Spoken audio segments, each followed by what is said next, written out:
Hello everyone, we have made it to 8 weeks of our emergency preparedness challenge. 52 weeks of this challenge we're on, and I'm so grateful to have all of you still following me, still here, and we'll see what's in store for this week.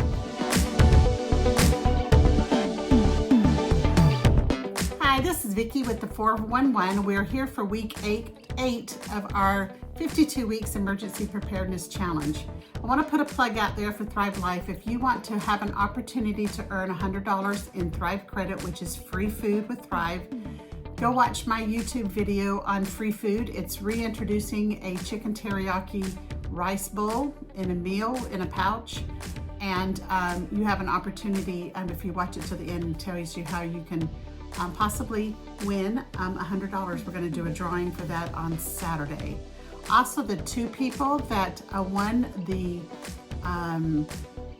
dishcloth, the flour sack dishcloths last week, I haven't heard from, so I'm going to try to reach out to you on your YouTube channel. So try to get in touch with me so I can mail those to you.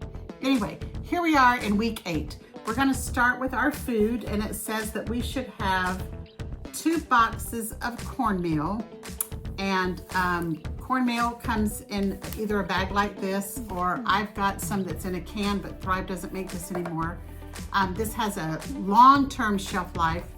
This stuff here says that it's going to go out in about 6 months, so I better start baking some cornbread for this one. So watch for your expiration dates on your short-term storage and try to go for things that have a longer expiration date. It says to get 2 bags of popcorn. I'm probably going to have to get more because my husband goes through a bag of popcorn about a month. And that's just something to put in your storage because you can pop it over a fire, or you can pop it in other ways. And then it said 3 boxes of instant oatmeal. Now you can go with the kind like this that for breakfast. It's got a lot of sugar in it, and the expiration for this is next January. You can go with the cans of oatmeal, but this expiration date is July of this year. I should have looked a little better before I picked up this one. But this is what I was using. If I'm going to use it for baking or something, I would want this kind of oatmeal. Or you can go for the long-term shelf life that something that gives you a 20-year shelf life. So it's whatever purpose your oatmeal would be for. It's time to stock up a little bit on our oatmeal. Next on our list, it says we need 2 5-gallon buckets. These are 5-gallon buckets. You can get them from restaurants. You can buy them at Home Depot or Lowe's. But you want to get a lid that will fit tight on it. This is a Gamma Seal lid, so it's one that you can turn on and on. Easy for storage if you're going to be getting in and out of the bucket. These buckets are good to store things like your cornmeal, things like this that's not in a protective thing. You can store things like this in either a nice thick tub or in a 5-gallon bucket. I get my buckets from Chick-fil-A. Pickles come in this jug. And then I can put the link in the description on where to get your Gamma Seal lids. But those can be used for hauling water from a creek or river to your house, or any kind of storage, carrying things, whatever. 5-gallon buckets come in handy to have. So it says to pick up 2 5-gallon buckets this week.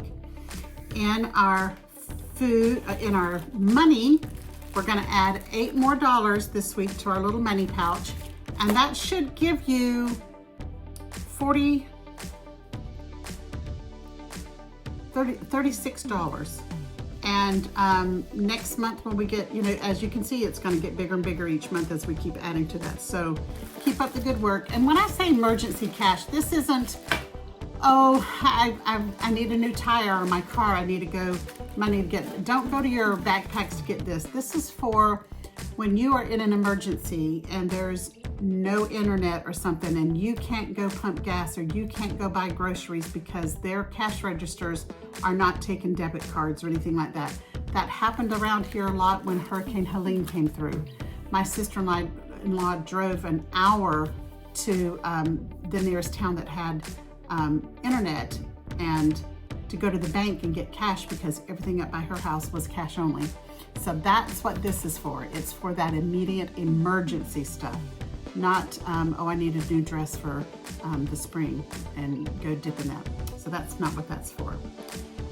Next on our list was a local map. And I have a road atlas, and I carry this in my backpack only because I'm hoping my husband drags me with him if we have to evacuate, but if we ever got separated, I'm the one that's directionally challenged, and so I need that. But it would be good to try to have something like this, a local map of where you live, and you can tell your children, you know, this is where we are, this is where so-and-so lives, and so-and-so lives, and so-and-so lives. That's a close-up of a neighborhood one. Then you'll want to do one of the area a little bit more. Now I'm kind of in a rural area, so there's not much, but I circled where the Chick-fil-A was and the Harris Teeter and where our church is. If they get lost and they're traveling, just kind of make sure your children are aware of their surroundings and which way you would need to go to get help if they needed to. So that's a good thing there.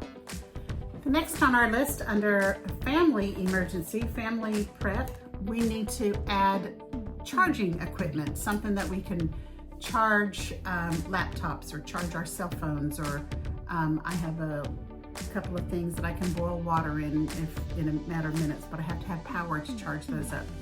I like the Halo. I keep one of these in both of our vehicles, actually all three of our vehicles. They come with jumper cables. It comes with, the one in my husband's work van comes with the air pressure thing to test the air pressure in your tires. This is good because it can plug in, it has a place that you could plug in a laptop if you needed to. It's got places you can plug in your USBs to charge things. It's got the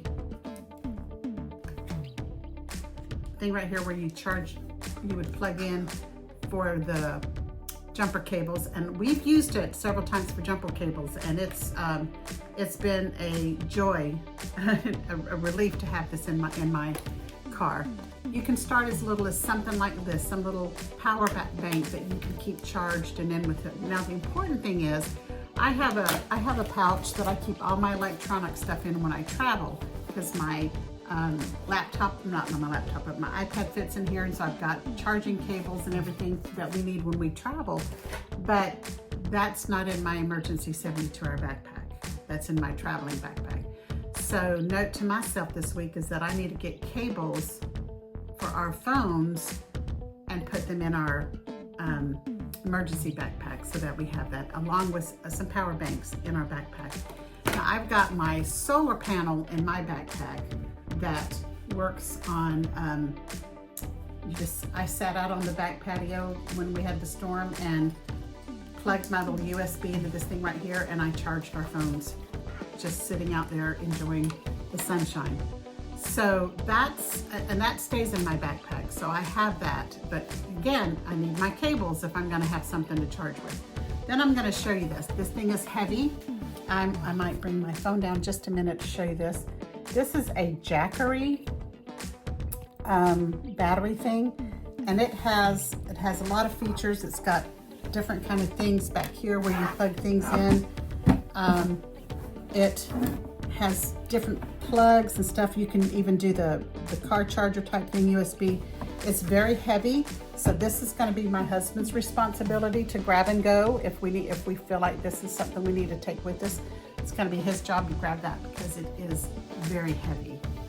And so the last thing on our list for our water this week is start using jugs to, soap jugs to put water in, and I've got it labeled on front that this is soapy water, to just have to refresh, wash some laundry if you need to. You know, you could, it just feels good sometimes to have on clean underclothes, and you know, I can live in a pair of dirty jeans for weeks, but socks and things like that, you're going to want to have some way to clean those.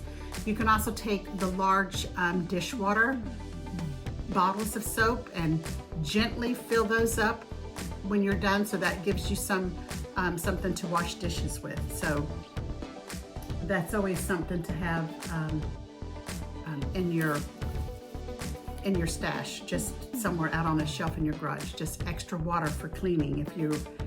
If I don't have power, I don't have a well, so which means you don't have water. So I rely, I'm comfortable knowing that I have this if I need to, that I could do that. So that's our water for this week. So that's it for this week. I hope you've had a wonderful January and February so far as we've gone on this journey, and look forward to March. We're going to get into, that's the end of our first quarter, and that's a milestone that we'll get. And so remember to subscribe, share with your friends and family, and like it. And I hope you're enjoying this journey with me. I'm learning a lot for myself as I go along, and I hope that you're learning too. Thanks for joining me, and we'll see you next week.